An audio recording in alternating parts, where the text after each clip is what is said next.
so I can kind of prepare myself for being on camera, so surprisingly.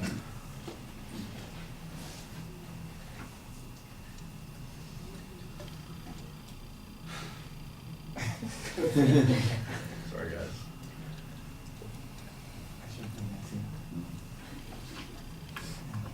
So, good morning, everybody. I'm going to start now, finally. Today I'm going to be talking to you about the cons of the Electoral College. Specifically, my major claim here is that the Electoral College is incompatible with the democratic ideology that every single vote should be counted equally amongst each other. So a lot of you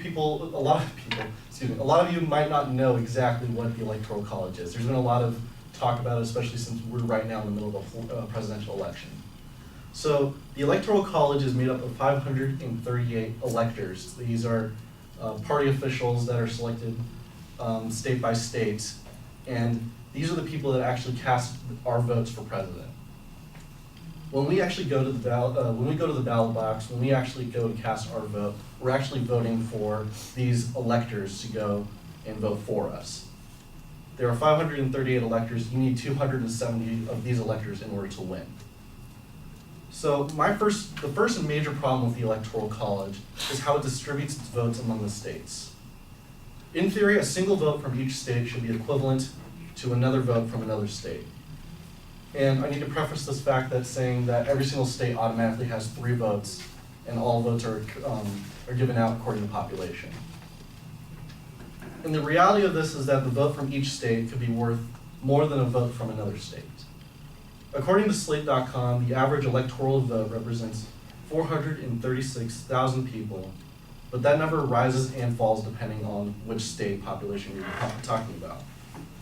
Adding to this, the same source claims that the state with the fewest people per electoral vote, therefore the highest voting power, is Wyoming, Vermont, and North Dakota. These are the states with the lowest populations in the United States. In Wyoming, there are 143,000 people for each of its 3 electoral votes. The states with the weakest votes are New York, Florida, and California. These are the states with the most votes, with the most population. These states each have around 500,000 people for each electoral vote. What this means is that a single vote from Wyoming is worth 3 to 4 times more than a vote from, a single vote from Wyoming is worth 4 times as much as a vote from Texas. So Josh and Mr. Kirk, I'm going to use you two as an example. You both go to the ballot box. I'm going to say that Josh represents Wyoming right in this case. Mr. Kirk and you representing Texas in this case. No offense. I'm good with Texas. You both cast your vote for a different candidate, or you both go and cast your vote. Your votes count differently depending on the state. Your vote would count 4 times as much as his single vote would. And that's a problem. That's a violation of representing people equally. The Electoral College system is representing these people inequitably, and that's a violation of democratic beliefs.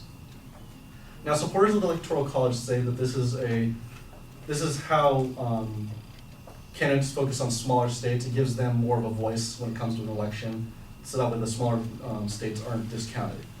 But even with giving the states more voting power than the larger states, as I mentioned previously, candidates are still ignoring the needs of the smaller states since they do not hold the majority of electoral power. So while Josh's votes technically count more, a single vote would count more than Mr. Kirkham's votes, Mr. Kirkham represents a state that has more electoral college votes than Josh's Wyoming. So a candidate who's running for president will not focus on Josh, he will focus on Mr. Kirkham. He'll be wearing USC jerseys all day long and ignore the idea of fracking like your topic was.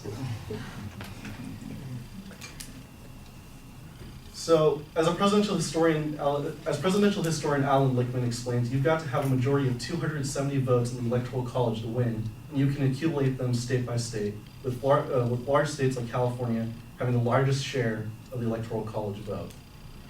So, the same example I gave, candidates will then spend their time catering to states with larger populations, and ignoring the smaller states whose accumulated votes mean very, very little. This negates the supposed benefits that the Electoral College would have for these smaller states. The second problem with the Electoral College is that its participants are not bound to the votes of the public. They can vote how they want when they go to the Electoral College. We vote for them, but they can vote however they want once they get to to the actual presidential election. There have been 3 elections where this has happened, most recently in the 2000 presidential election with Al Gore and George W. Bush. Al Gore won the popular vote, meaning people, when they cast their votes, they casted votes for Al Gore. The majority of people did. But the Electoral College, who is supposed to represent these people, voted in favor for George W. Bush. So putting aside political beliefs over who really should have won, is it democratic that the will of the people are ignored over the majority who are voted, who are disregarded? Electors are allowed to vote how they want, as explained by the National Conference of State Legislatures. There is no federal law or constitutional provision requiring electors to vote for the party that nominated them, and over the years, a number of electors have voted against the instructions of the voters. How does this promote a democratic system if our own votes are regarded or disregarded at the whims of a select few? In conclusion, the Electoral College is incompatible with the idea that all people's votes are equal, and therefore it violates the democratic principles that are espoused by our leaders. For years we've been told that we have been told that we are equivalently involved in the election process, that all our voices are heard. But if that's true, then why do we have the Electoral College if it does not affirm the will of the people? Thank you.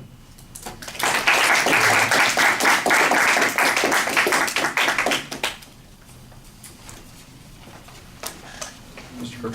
All right, thank you. You can just call me Tex. You know the sad who's back in Texas. Including the egos.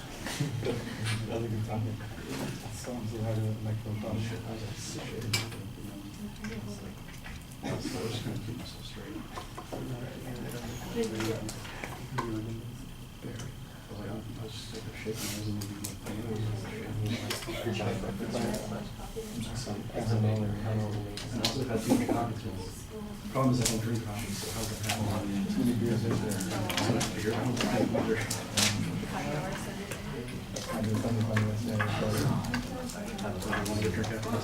All right, Mitchell, you've got a pretty clear statement of what the proposition is.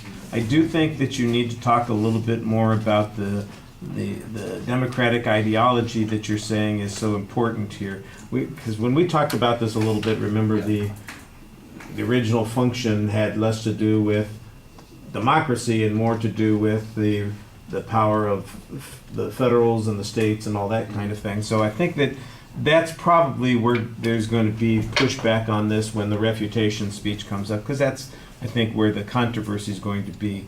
There may not be dispute about some of the statistical comparisons that you make, but there will be a dispute about what that means. And I think that you did a good job kind of explaining the differences in the statistics, but you need to make a stronger argument about why that is important and why it matters. Because it sounded to me at one point like you're almost contradicting your speech when you say, well, you know, the small states have all these power because they have a disproportionate amount of electoral vote based on their population. And then you turn right around and say, but it's all the campaigning is done on the big states, and that's who they're catering to. So I'm going, well, wait a second. If they're already catering to the states that have the largest populations, what are we worried about that Wyoming and their 3 votes, you know, The argument is more on the principle. yeah, you know, well, like I said, I mean, I think that if it's going to be about principle, then you need to tell us what the principle is and Exactly. and why that principle. And we got to be a little careful here because that's a value argument. Yeah, that was you a know, struggle I had. and why that principle is the one that we ought to be judging on, as opposed to the federal principle that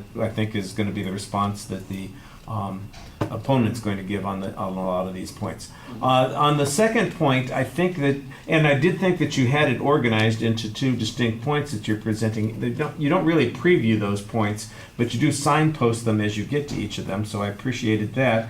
The second one, though, is a little bit confusing because I think you're conflating the notion that somebody who doesn't get the popular vote could win the election with a second issue, which is the electors are not necessarily bound to follow the direction of the public. And those are 2 different claims, and you're treating them as if they're the same issue, and I don't think that they are. The risk of defecting electors or people suddenly changing their mind from the direction of what the voters of their state told them to do, I think is not particularly problematic.